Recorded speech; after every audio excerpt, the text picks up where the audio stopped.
ఎండి HMWS కు ఆదేశించి ప్రత్యేకమైనటువంటి pipe line తో మీకు నీళ్లు ఇచ్చారు.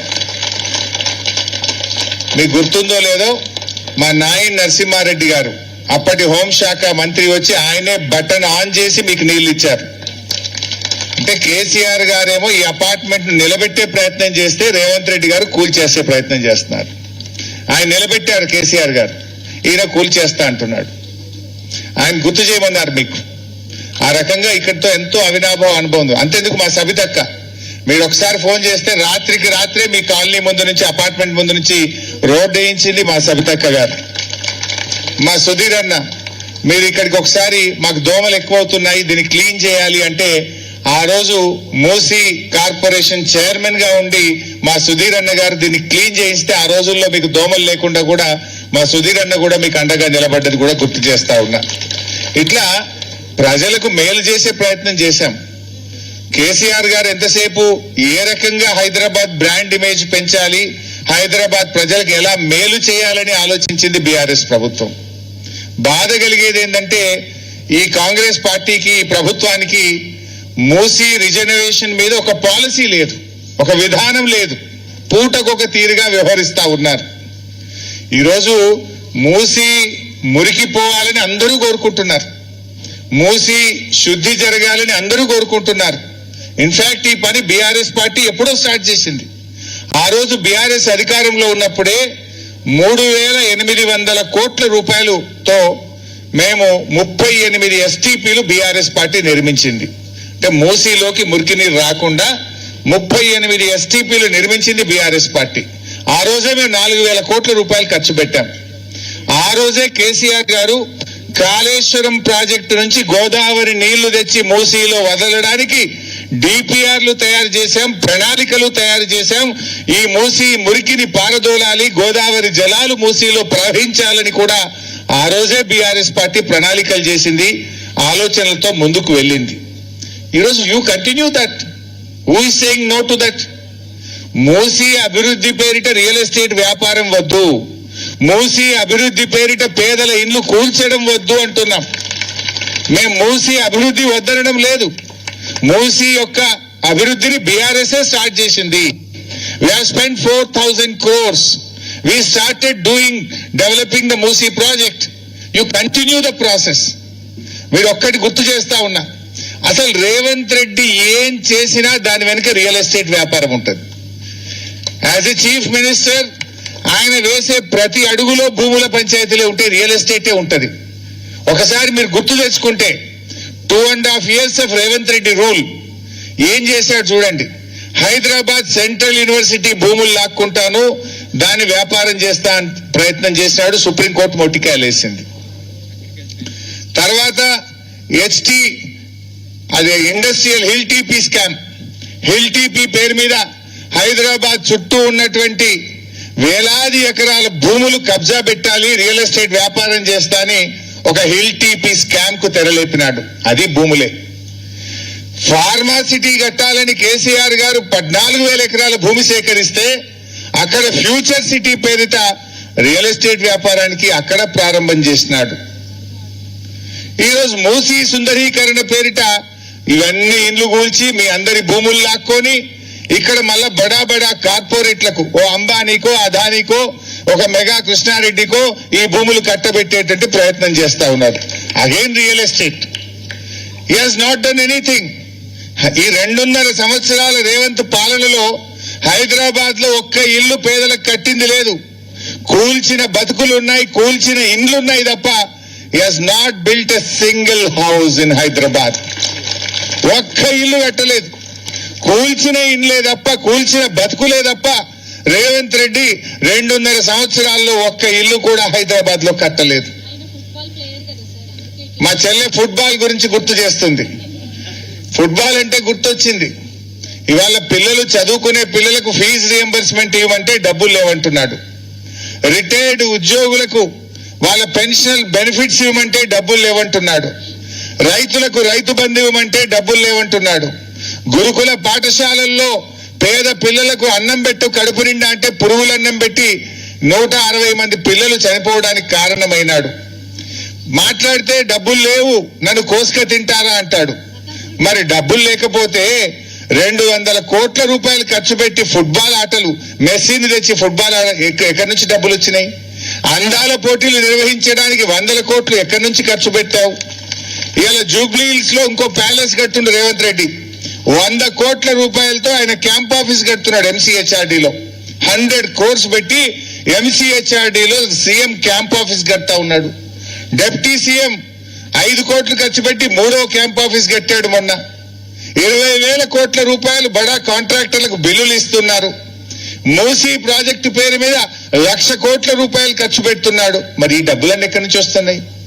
అంటే నువ్వు నీ జేబులు నింపుకోవడానికి కమిషన్ల కోసం డబ్బులు ఖర్చు పెడుతున్నావు తప్ప పేదలకు ఇవ్వమంటే డబ్బులు లేవు అని మాట్లాడుతున్నాడు ఈ రోజు రేవంత్ రెడ్డి గారు. Let's come to the subject. సరే, వాట్ ఎవర్. ఈ రోజు మూసీ సుందరీకరణ nobody is opposing, even BRS is not opposing. మేము అంటున్నది ఒక్కటే, మా సుధీర్ అన్న డీటెయిల్ గా చెప్పాడు, కృష్ణారావు గారు చెప్పారు, మా సబితక్క చెప్పింది. నేను ఒకటే మేము కోరుతున్నాం, నువ్వు ఎస్టీపీలు కట్టి మురికి నీరు రాకుండా చెయ్యి. కేసీఆర్ గారు కట్టిన కాళేశ్వరం ప్రాజెక్ట్ నుంచి పైప్ లైన్ వేసి గోదావరి నీళ్లను మూసీలో ప్రవహింపచేయి. ఆల్రెడీ మేము కాళేశ్వరం కట్టినాం. పక్కనే కొండపోచమ్మ సాగర్ హైదరాబాద్ కు 40 కిలోమీటర్ల దూరంలో ఉంది. ఒక పైప్ లైన్ వేసి ఆ గోదావరి నీళ్లు మూసీలో వదిలి స్వచ్ఛమైన గోదావరి నీళ్లు ప్రవహిస్తాయి. మూసీలోకి మురికిపోకుండా చేయి, దానికి మేము సపోర్ట్ చేస్తాం. ఎస్టీపీలు కట్టు, దానికి మేము సపోర్ట్ చేస్తాం. యు డూ మూసీ మురికి పాలదోరడానికి నువ్వు ఏం చేసినా బీఆర్ఎస్ సహకరిస్తుంది, హైదరాబాద్ ప్రజలు సహకరిస్తారు, మా ఎంపీఆర్ కూడా సహకరిస్తుంది. కానీ మూసీ పేరిట రియల్ ఎస్టేట్ వ్యాపారాన్ని వ్యతిరేకిస్తున్నాం. మూసీ పేరిట పేదల ఇండ్లు కూల్చడాన్ని మేము వ్యతిరేకిస్తా ఉన్నాం. ఇవాళ గాంధీజీ గారు నువ్వు కడతా అంటున్నది ఏంది?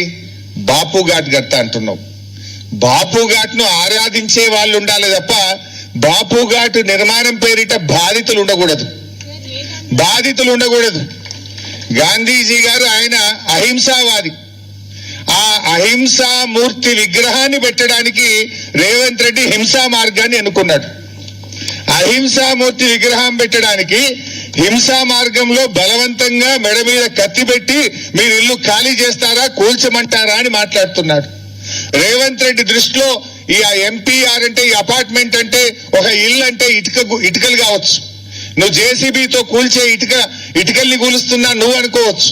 కానీ ఒక మధ్యతరగతి వాళ్లకు, ఒక పేద వాళ్లకు అది జీవితాంతం రెక్కలు ముక్కలు చేసుకొని రూపాయి కూడబెట్టుకొని బ్యాంకుల్లో అప్పులు తెచ్చి ఒక కళ నిజం చేసుకుంటారు. జీవితకాల కష్టం, జీవితాంతం ఒక కళ ఈ అపార్ట్మెంట్. నువ్వు కానీ ఒక ప్రొక్లైన్ పెట్టా రాత్రి కూలగొడతా అంటే అది జీవితాలు కూల్చడం. ఆ పిల్లలు కళ్ళల్లో నిద్ర లేకుండా, ఇవాళ కంటి మీద కునుకు లేకుండా పిల్లలు పరీక్షలు ఎట్లా రాస్తారు, అదే విధంగా తల్లిదండ్రులు ఎంత ఆందోళనలో ఉంటారో అర్థమవుతుంది. నీకేంది, నువ్వు జూబ్లీ హిల్స్ ప్యాలెస్ లో బాగానే ఉన్నావు, ఇంకో 100 కోట్లతో ఇంకో ప్యాలెస్ కట్టుకుంటున్నావు. కానీ ఈ పేదల పరిస్థితి ఏంది, ఈ మధ్య తరగతి ప్రజల పరిస్థితి ఏందో ఒక్కసారి ఆలోచించాల్సిన అవసరం ఉంది. నేను మీ అందరికి కూడా కేసీఆర్ గారి మాటగా బీఆర్ఎస్ పార్టీ పక్షాన మీకు పూర్తి స్థాయిలో బీఆర్ఎస్ పార్టీ అండదండగా ఉంటుందని చెప్పడానికే ఇక్కడికి వచ్చాం. రేపు లీగల్ గా ఎందుకంటున్నా అంటే ఇప్పటి వరకు ఈ మూసీ ప్రాజెక్ట్ కు డిపిఆర్ఏ రెడీ లేదు. There is no DPR as and today. There is no maximum flood level. ఇప్పటి వరకు ఎంఎఫ్ఎల్ ఫిక్స్ కాలేదు, ఇప్పటి వరకు డిపిఆర్ తయారు కాలేదు, ఇప్పటి వరకు సోషల్ ఇంపాక్ట్ అసెస్మెంట్ జరగలేదు. ఏది లేకుండా నువ్వు నోటీస్ ఎట్లా ఇస్తావు? డిపిఆర్ లేదు, మాక్సిమం ఫ్లడ్ లెవెల్ డిసైడ్ కాలేదు, సోషల్ ఇంపాక్ట్ అసెస్మెంట్ జరగలేదు, ఎన్విరాన్మెంట్ క్లియరెన్స్ తీసుకురాలేదు. Without anything how will you give the notice? మనం రేపు లీగల్ గా పోరాడదాం, న్యాయపరంగా మీకు అండగా ఉంటాం, క్షేత్రస్థాయిలో మీ పోరాటానికి అండగా ఉంటాం. రేపు జరగబోయే బడ్జెట్ అసెంబ్లీ సమావేశాల్లో మీ అంశం మీద బీఆర్ఎస్ పార్టీ ఎంత దూరమైనా పోరాడుతుంది. అసెంబ్లీని స్తంభింపజేసైనా మీకు అండగా మేము నిలబడతాం. అన్ని రకాలుగా బీఆర్ఎస్ మీకు సపోర్ట్ గా ఉంటుంది. ఎందుకంటే మేము పేదల ఇండ్లు కూల్చడానికి వ్యతిరేకం, మూసీ అభివృద్ధికి వ్యతిరేకం కాదు. మూసీ మురికిని పారదోలడానికి మేము వ్యతిరేకం కాదు. మూసీ మురికి పారదోలడం పేరు మీద నీ జేబులు నింపుకోవడానికి వ్యతిరేకం. రియల్ ఎస్టేట్ వ్యాపారానికి వ్యతిరేకమే తప్ప మూసి మురికి పారదోలడానికి కాదు. అందులో మీరు ధైర్యంగా ఉండండి. By all means BRS party will be with you, by all out will be with you. గతంలో మా ప్రాజెక్టులో మేము మూసీ ప్రాజెక్టు సుందరీకరణ స్టార్ట్ చేసినప్పుడు ఒక్క ఇల్లు కూల్చే ఆలోచన ఆనాడు బీఆర్ఎస్ పార్టీకి లేదు. కానీ మీరు ఈ కొత్త పద్ధతి తెచ్చారు. మా సోదరిమణి ఇందాక మాట్లాడుతూ చెప్పింది, వి వాంట్ కేసీఆర్ అన్న బ్యాక్ అని ఇందాక ఒక సోదరిమణి చెప్పింది. తప్పకుండా రాష్ట్ర ప్రజలు అది కోరుకుంటున్నారు. కేసీఆర్ గారు మళ్ళీ వచ్చేది ఖాయం, మీ అందరినీ కాపాడుకునేది కూడా ఖాయం, మూసీని అభివృద్ధి చేసేది కూడా ఖాయం, మూసీ సుందరీకరణ కూడా తప్పకుండా మేము చేస్తాం. నువ్వు ఇవాళ గాంధీ స్టాచ్యూ పెడతా, గాంధీ గారి విగ్రహాన్ని పెడతా అనే పేరు మీద ఎందుకు 1,00,000 కోట్ల రూపాయలు తగలబెడుతున్నావు? డెవలప్మెంట్ చేయి. 1,00,000 కోట్ల రూపాయలు ఎక్కడి నుంచి తెస్తున్నావు? ఎవరి జేబులు నింపడానికి 1,00,000 కోట్లు ఖర్చు పెడుతున్నావో సమాధానం చెప్పాలి కదా. ఒకవైపు రాష్ట్రంలోని ప్రాధాన్యతలేంటి? ఎస్సీ ఎస్టీ బీసీ పిల్లల స్కాలర్షిప్లు ఇవ్వడమా? రైతులకు రైతు బంధు ఇవ్వడమా? లేదు నీ మేనిఫెస్టో 6 గ్యారంటీలు అమలు చేయడం నీ ప్రాధాన్యతన్నా? అన్ని వదిలిపెట్టి ఈ మధ్యతరగతి ప్రజలు ఎంబడ ఎందుకు పడ్డావు? ఈ ఎంపీఆర్ బ్రిడ్జ్ మీద ఎందుకు పడ్డావు? నేను అడుగుతా ఉన్నా. సో దయచేసి మీరెవరు ఆందోళన చెందకండి, భయపడాల్సిన అవసరం లేదు. కలిసి పోరాడదాం, కలిసి పోరాడదాం. ప్రధాన ప్రతిపక్షంగా మీ బాధను అర్థం చేసుకున్నాం, మీ దుఃఖాన్ని అర్థం చేసుకున్నాం. మీతో కలిసి ఉండడానికి, మీకు ధైర్యాన్ని ఇవ్వడానికి, మిమ్మల్ని కాపాడుకోవడానికి బీఆర్ఎస్ ప్రతినిధులుగా, కేసీఆర్ ప్రతినిధులుగా మీకు ధైర్యాన్ని ఇవ్వడానికి ఇక్కడికి వచ్చాం. కేసీఆర్ గారు ఇక్కడికి 3 సార్లు వచ్చారు. ఈ కేసీఆర్ గారికి అపార్ట్మెంట్ తో అనుబంధం ఉన్నది. రేపు కూడా అవసరమైతే మళ్ళీ వారు వస్తారు, మీకు అండగా ఉంటారని చెప్పి కూడా నేను మనవి చేస్తా ఉన్నా. ఎందుకంటే ఈరోజు రేవంత్ రెడ్డి గారు, కాంగ్రెస్ ప్రభుత్వం क्या भाई साहब कुछ दिखा रहे Kendriya Vihar 3 it's not MPR we are for everyone don't worry we are for Kendriya Vihar we are for everyone టైరో బేట. అయితే దయచేసి మనం ఆలోచించాలి. ఇవాళ కాంగ్రెస్ ప్రభుత్వం వచ్చిన తర్వాత ఇప్పటికే హైదరాబాద్ బ్రాండ్ ఇమేజ్ పడిపోయింది. హైదరాబాద్ లో భూముల ధరలు పడిపోయినాయి. ఎక్కడ చూసినా కూడా అంతా దోపిడి మోపైంది. హైడ్రా ముసుగులో దోపిడి, మూసీ ప్రాజెక్టు ముసుగులో దోపిడి, ఫ్యూచర్ సిటీ పేరిట దోపిడి, సెంట్రల్ యూనివర్సిటీ పేరిట దోపిడి, ఏది చూసినా దోపిడే.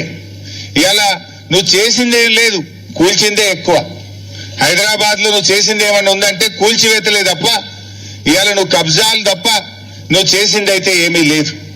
ఈరోజు మీరందరూ కూడా, మా సుధీర్ అన్న, మా సబితక్క, కృష్ణారావు గారు, మేమందరం కూడా మీ దగ్గరకు వచ్చింది మీకు భరోసా ఇవ్వడానికి వచ్చాం. ప్రభుత్వాన్ని కూడా మేము ఈరోజు డిమాండ్ చేస్తా ఉన్నాం, ఇక్కడ నుంచి బేషిజాలొద్దు, పంతాలకు పట్టింపులకు పోకండి. ఈ ఎంపీఆర్ అపార్ట్మెంట్ లో ఉండే వాళ్ళకి ఇచ్చిన నోటీసులను బేషరతుగా ఉపసంహరించుకోవాలని ఈ ప్రభుత్వాన్ని మేము డిమాండ్ చేస్తా ఉన్నాం. మీరు పంతాలు పట్టింపులు కాదు, ప్రజలు ముఖ్యం, ఈ రాష్ట్రం ముఖ్యం, ఈ హైదరాబాద్ నగరం ముఖ్యం. మేము బీఆర్ఎస్ పార్టీగా కూడా రాజకీయాలకు మేము మాట్లాడతలేం, ప్రజల కోసం మాట్లాడుతున్నాం, ఈ హైదరాబాద్ కోసం మాట్లాడుతున్నాం. వీళ్ళ దుఃఖాన్ని చూసి మేము మాట్లాడుతూ ఉన్నాం. రేవంత్ రెడ్డి గారు ప్లీజ్ విత్డ్రా ద నోటీసెస్. మీ నోటీసులు విత్డ్రా చేసుకోండి. కావలసినంత ఓపెన్ ల్యాండ్ ఉంది, అక్కడ గోశాల ఉంది, దాని పక్కన ఒక 50 ఎకరాల గవర్నమెంట్ ల్యాండ్ ఉంది, ఓపెన్ ల్యాండ్స్ ఎన్నో ఉన్నాయి, వాటిని తీసుకొని డెవలప్ చేయండి. We are not saying no. ఇండ్లు కూల్చకండి, అపార్ట్మెంట్లు కూల్చకండి, బతుకులు కూల్చకండి. జీవితాంతం ఒక కళ ఇది. మరి వాళ్ళ పరిస్థితి ఏమైంది? నువ్వేదో టీడీఆర్లు ఇస్తా అంటున్నావు. నీ టీడీఆర్ ఎవరికి ఏం చేసుకోవాలి? నాలుక గిరడానికి కూడా పనికిరాదు. నీ టీడీఆర్లు ఏం చేసుకోవాలి? నువ్వు ఇచ్చే పైసలతోని ఎక్కడ పోతారు, ఎక్కడ కొనుక్కుంటారు? వీళ్ళందరూ కుటుంబంలాగా ఒక కలిసిమెలిసి జీవిస్తున్నారు. 20 ఏళ్లుగా ప్రేమ, అనుబంధాలు, ఆప్యాయతలు పిల్లల మధ్య, తల్లిదండ్రుల మధ్య, పెద్దల మధ్య ఒక ప్రేమతో బతుకుతున్నారు. నువ్వు దీన్ని కూలిస్తే చెల్లా చెదరైపోతారు, జీవితాలు ఆగమైపోతాయి. నీకు కూల్చే హక్కు నీకు లేదు. నువ్వు అనవసరంగా బేసిజాలకు పోయి పట్టింపులకు పోకు. మేమిక్కడ రాలే, నువ్వు కూలుస్తానంటే మేము వచ్చాం, మీరు కూలుస్తానంటే వీళ్ళకి అండగా ఉండడానికి మేము వచ్చాం. మాకు రాజకీయాలు కాదు, ప్రజలు ముఖ్యం. బీఆర్ఎస్ మాట్లాడిందనో మేము అడిగామనో నువ్వు పందాలకు పట్టింపులకు పోకు. వీళ్ళ ఆవేదన ఇందాక సబితక్క చెప్పినట్టు నేను కూడా ఆ వీడియో చూశాను. ఒక తల్లి మాట్లాడింది, ఎందుకు ఇవన్నీ, ఎందుకు ఈ కూల్చుడు, ఎందుకు ఓ 20 రూపాయలు తెచ్చి ఆ వాటర్ ట్యాంకులు ఇంత విషం కలిపితే అందరం చచ్చిపోతాం కదా, నువ్వు తీసుకో రేవంత్ రెడ్డి, నీ కళ్ళు చల్లగైతాయేమో అని ఒక తల్లి మాట్లాడిన వీడియో నేను కూడా చూశాను. ఎంత ఆవేదన ఉంటే ఆ మాట మాట్లాడతారు. ఆవేదనను అర్థం చేసుకో, వాళ్ళ కడుపులో ఉండే బాధను అర్థం చేసుకొని ఈ నోటీసులు విత్డ్రా చేయాలని, నువ్వు ఉన్న ఖాళీ ల్యాండ్స్ లో డెవలప్ చేయి, ఉన్న మూసీని అభివృద్ధి చేయి. ఇప్పుడు already BRS has started, BRS has began the Moosi development program. We have spent 4,000 crores. We have planned for bringing Godavari water from Kaleshwaram to Moosi. You implement that. దాన్ని కొనసాగింపు కానీ అనవసరంగా ఇండ్లు కూలుస్తా, రియల్ ఎస్టేట్ ఎందుకు, ఇన్ని వేల ఎకరాల భూములు నీకు ఎందుకు? ఈ వేల ఎకరాలను ఏం చేసుకుంటావు అంటే నువ్వు ఓ అదానికో అంబానీకో ఇంకా బడా బడా కంపెనీలకి భూములు అప్పచెప్పి నువ్వు పెద్ద పెద్ద కార్పొరేట్ ఆఫీసులు కట్టడానికో ఈ భూముల్లో రియల్ ఎస్టేట్ వ్యాపారం చేయడానికా? What is the need?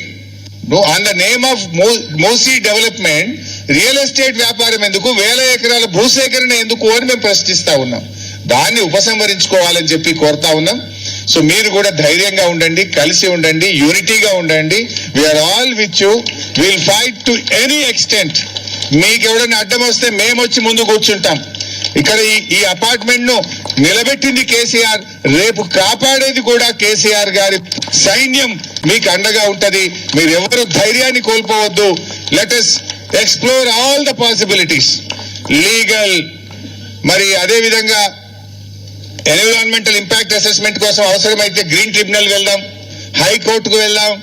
What are all the possibilities? Let us explore all the possibilities. అన్ని రకాలుగా కూడా ప్రయత్నం చేసి మనం కాపాడుకునే ప్రయత్నం చేద్దాం. ప్రభుత్వం మంచి మాట కొద్ది దిగి వస్తే నోటీసులు ఉపసంహరించుకుంటే అది వాళ్ళకే మంచిది, అది వారి విజ్ఞత. మనందరి ఆవేదనను, మీ అందరి దుఃఖాన్ని అర్థం చేసుకొని విత్డ్రా చేసుకుంటే అది వారి విజ్ఞత. ఒకవేళ వాళ్ళు విత్డ్రా చేసుకోకపోతే let us explore all the possibilities. అన్ని రకాలుగా కూడా ముందుకు పోదాం, దీన్ని ఆపుకుందాం, దీన్ని కాపాడుకుందాం.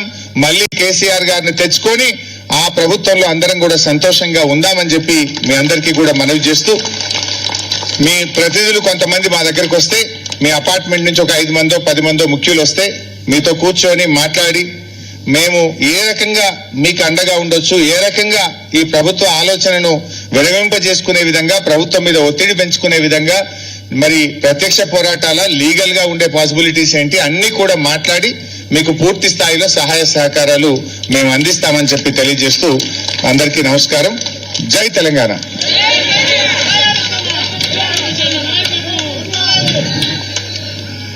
నమస్తే. ఇక్కడ సమావేశమైన పెద్దలందరికీ నమస్తే. అలాగే మన బీఆర్ఎస్ నాయకులు సబ్ద గారికి, హరీష్ రావు గారికి, తదితర మిత్రులందరికీ కూడా ఈ సమావేశానికి వచ్చినందుకు, మనం సపోర్ట్ గా నిలుస్తున్నందుకు మనం అందరం గర్వపడుతూ, ఎవరు వచ్చినా ఎన్ని ఛానల్